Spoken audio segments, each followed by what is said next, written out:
അമേരിക്കയിൽ നിയമവിരുദ്ധമായി താമസിക്കുന്ന 30 ഇന്ത്യൻ പൗരന്മാരെ US ബോർഡർ പെട്രോൾ ഏജന്റുമാർ അറസ്റ്റ് ചെയ്തിരിക്കുകയാണ്. വാണിജ്യ ഡ്രൈവിംഗ് ലൈസൻസുകളോടെ സെമി ട്രക്കുകൾ ഓടിച്ച് വരികയായിരുന്നവരാണ് പിടിയിലായത്. ഓപ്പറേഷൻ ഹൈവേ സെന്റിനൽ എന്ന പേരിൽ നടന്ന പ്രത്യേക ഓപ്പറേഷനിൽ കാലിഫോർണിയയിലെ എൽ സെൻട്രോ സെക്ടറിൽ നിന്നാണ് ഈ അറസ്റ്റുകൾ നടന്നത്. നവംബർ 23 മുതൽ ഡിസംബർ 12 വരെയുള്ള കാലയളവിൽ 42 നിയമവിരുദ്ധ കുടിയേറ്റക്കാരെയാണ് ഇത്തരത്തിൽ പിടികൂടിയത്.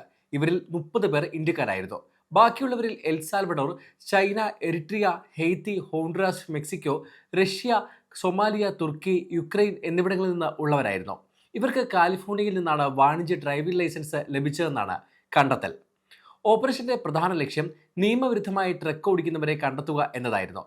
അടുത്തിടെയുണ്ടായ ചില അപകടങ്ങളെ തുടർന്നാണ് ഈ ഓപ്പറേഷൻ ആരംഭിച്ചത്. നിയമവിരുദ്ധമായി ലൈസൻസ് നേടി ട്രക്ക് ഓടിച്ചവരാണ് ഈ അപകടങ്ങൾക്ക് കാരണമെന്ന് കണ്ടെത്തിയിരുന്നു. കഴിഞ്ഞ വർഷം കാലിഫോർണിയ, ഫ്ലോറിഡ, ഒറിഗോൺ എന്നിവിടങ്ങളിൽ 8 പേർക്ക് ജീവൻ നഷ്ടപ്പെട്ട അപകടങ്ങൾക്ക് കാരണം നിയമവിരുദ്ധമായി ലൈസൻസ് നേടിയ ഡ്രൈവർമാരാണെന്ന് അധികൃതർ പറയുന്നു. ഇതിൽ ചിലർ ഇന്ത്യൻ വംശജരാണെന്നും അവർക്ക് റോഡ് അടയാളങ്ങൾ വായിക്കാൻ പോലും ബുദ്ധിമുട്ടുണ്ടായിരുന്നുവെന്നും റിപ്പോർട്ടുകളുണ്ട്. കാലിഫോർണിയ ഗവർണർ ഗാവിൻ ന്യൂസമിന്റെ ലൈസൻസിംഗ് നയങ്ങളെ വിമർശകർ കുറ്റപ്പെടുത്തുന്നു. നിയമവിരുദ്ധമായി താമസിക്കുന്നവർക്ക് കാലിഫോർണിയ ആയിരക്കണക്കിന് വാണിജ്യ ഡ്രൈവിംഗ് ലൈസൻസുകൾ നൽകിയെന്നാണ് ആരോപണം. ഈ സംയുക്ത ഓപ്പറേഷന്റെ ലക്ഷ്യം കുടിയേറ്റ നിയമലംഘനങ്ങൾ നടത്തുന്നവരെ കണ്ടെത്തുകയും US ഹൈവേകൾ സുരക്ഷിതമാക്കുകയും വാണിജ്യ ഗതാഗത മേഖലയിലെ നിയന്ത്രണങ്ങൾ പാലിക്കുന്നുണ്ടെന്ന് ഉറപ്പാക്കുകയുമായിരുന്നുവെന്ന് കസ്റ്റംസ് ആൻഡ് ബോർഡർ പെട്രോൾ അറിയിച്ചു. ഓപ്പറേഷന്റെ വിജയം 2025 മുൻപ് നമ്മൾ അനുഭവിച്ച അതിർത്തി പ്രതിസന്ധിയുടെ തുടർച്ചയായ അപകടങ്ങളെ എടുത്തു കാണിക്കുന്നുവെന്ന് El Centro sector acting chief patrol agent Joseph Remenar പറഞ്ഞു. അറസ്റ്റിലായവർ ഈ സെമി ട്രക്കുകൾ ഓടിക്കാൻ പാടില്ലായിരുന്നു. അവർക്ക് ലൈസൻസ് നൽകിയ സംസ്ഥാനങ്ങളാണ് ഈ ദുരന്തങ്ങൾക്ക് നേരിട്ട് ഉത്തരവാദികൾ. ഞങ്ങളുടെ പങ്കാളികളോടൊപ്പം അമേരിക്കൻ പൊതുജനങ്ങളുടെ സുരക്ഷ ഉറപ്പാക്കാൻ ഞങ്ങൾ തുടരും, റെമനാർ കൂട്ടിച്ചേർത്തു.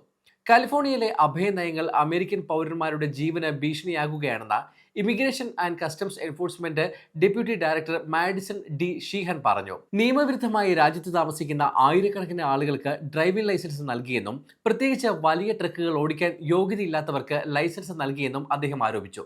ഈ ഡ്രൈവർമാർ ലൈസൻസ് വാങ്ങി കാലിഫോർണിയ വിട്ട് രാജ്യത്തെ മറ്റ് റോഡുകളിൽ അപകടങ്ങൾ സൃഷ്ടിക്കുന്നു. കാലിഫോർണിയ സർക്കാർ പരാജയപ്പെട്ടെടുത്ത് ICE ഇടപെടുകയാണ്. ഒക്ലഹോമയിലും ഇന്ത്യാനയിലും നടത്തിയതുപോലെ അപകടകാരികളായ നിയമവിരുദ്ധ ട്രക്ക് ഡ്രൈവർമാരെ റോഡുകളിൽ നിന്ന് നീക്കം ചെയ്ത് കാലിഫോർണിയയിലെ തെരുവുകൾ വീണ്ടും സുരക്ഷിതമാക്കുകയാണ് തങ്ങളെന്നും അദ്ദേഹം വ്യക്തമാക്കി. അനധികൃതമായി അമേരിക്കയിൽ പ്രവേശിച്ച് ട്രക്ക് ഓടിക്കുന്ന ഇന്ത്യൻ പൗരന്മാർ അപകടങ്ങളുണ്ടാക്കിയ നിരവധി സംഭവങ്ങൾ അടുത്തിടെ ഉണ്ടായിട്ടുണ്ട്. 32കാരനായ രജീന്ദർ കുമാർ എന്ന ഇന്ത്യക്കാരൻ ഓടിച്ചിരുന്ന സെമി ട്രക്ക് അപകടത്തിൽപ്പെട്ട 2 പേർ മരണപ്പെട്ടിരുന്നു. ഓഗസ്റ്റിൽ ഫ്ലോറിഡയിൽ ഹർജീന്ദർ സിംഗ് എന്ന ഇന്ത്യക്കാരൻ ഓടിച്ച വാഹനം അപകടത്തിൽപ്പെട്ട് ദാരുണ മരണങ്ങൾ സംഭവിച്ചിരുന്നു. അതേ മാസം കാലിഫോർണിയയിൽ പ്രതാപ് സിംഗ് ഓടിച്ച ട്രക്കും അപകടം സൃഷ്ടിച്ചിരുന്നു. ഈ സംഭവത്തിൽ 5 വയസ്സുകാരിക്ക് ഗുരുതര പരിക്കേറ്റിരുന്നു. ഒക്ടോബറിൽ കാലിഫോർണിയയിൽ ജഷൻപ്രീത് സിംഗ് എന്നയാൾ മദ്യപിച്ചോടിച്ച ട്രക്ക് അപകടത്തിൽപ്പെട്ട 3 പേർ മരണപ്പെട്ടിരുന്നു. സമയം മലയാളം വാർത്തകൾ ഇനി ടൈംസ് ഓഫ് ഇന്ത്യ സൂപ്പർ ആപ്പിലും. ഇതിനായി പ്ലേ സ്റ്റോറിൽ നിന്നോ ആപ്പ് സ്റ്റോറിൽ നിന്നോ times of India app install ചെയ്യൂ. മലയാളം ഭാഷ തിരഞ്ഞെടുക്കൂ. വാർത്തകൾ ആസ്വദിക്കാം. എല്ലാം ഇനി സമയത്തിൽ.